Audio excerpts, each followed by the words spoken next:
今年世界盃決賽咧，大家要捱更抵夜去睇啦，捱耐啲，因為點解咧？中場休息由15分鐘去到30分鐘啦，延長咗個中場休息。擺多啲表演時段落去，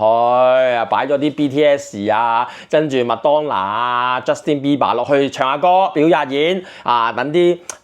廣告商贊助商中間可以賣下廣告啦，咁皆大歡喜啦。即係所以你話國際足協醒即係你問我呢樣嘢，揾錢至上今屆世界盃咧，其實已經加咗個飲水 break 㗎啦。所以你見咧上下半場加時咧有時去到9分鐘、10分鐘以前唔會㗎，因為而家多咗個飲水 break 啊嘛無可厚非嘅，中間又可以賣下廣告啲球員又可以休息下飲下水啦，又可以戰略部署啦。跟住中場15分鐘唔夠唔夠乜嘢？唔夠一個大型表演所以加長海 double 30分鐘咁就可以中間咧多啲時間賣廣告啦。但係你問我呢樣嘢，啲人就話喂話美國佬搞咧，或者嗰個國際足協嗰條友識唔識踢波㗎？搞到咁樣15分鐘啲球員都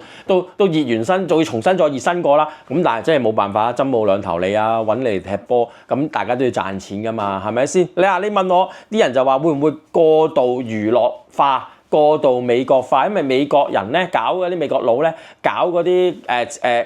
超級碗超級碗同埋呢個 NBA好商業化㗎嘛，啲人可以係咁換跟住係咁咁暫停都得咁令到個球賽個節奏咧其實都幾快嘅，美國佬識玩嘅，中間仲有啲啦啦隊表演各樣嘢，即係總之都係賣廣告啦，無孔不入即係無孔不入嘅啲廣告，因為要揾錢揾水。其實你問我啱嘅，即係一個產業，無論係乜嘢都好，包括運動產業、體育產業，你揾到錢 cap 到水賺到錢，先可以令到個產業壯大㗎，先可以引多啲叻嘅人去踢波㗎。細個捱更抵夜，每日天都未光去練波，為咩？為名為利啱嘅，有人為夢想，有人為志向，有人為興趣，亦都好多人為名為利。咁所以其實你問我真係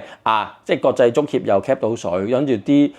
主辦國又賺到錢下屆咧世界盃咧再加多幾廿隊落去，咁嗰個週期再長啲咧啲旅客去得睇波留耐啲咧都無可厚非嘅，因為其實就係要大家都開心嘛，睇波個開心，使錢個開心，賺錢個開心，國際足協開心，轉播商開心跟住啲贊助商又開心，啲廣告商又開心，咁幾好啊。不過唯一就係球迷亞洲區嗰啲辛苦啲啦，你真係3點開波主賽，有機會可能5點幾睇完都6點啦，轉頭直接返工啦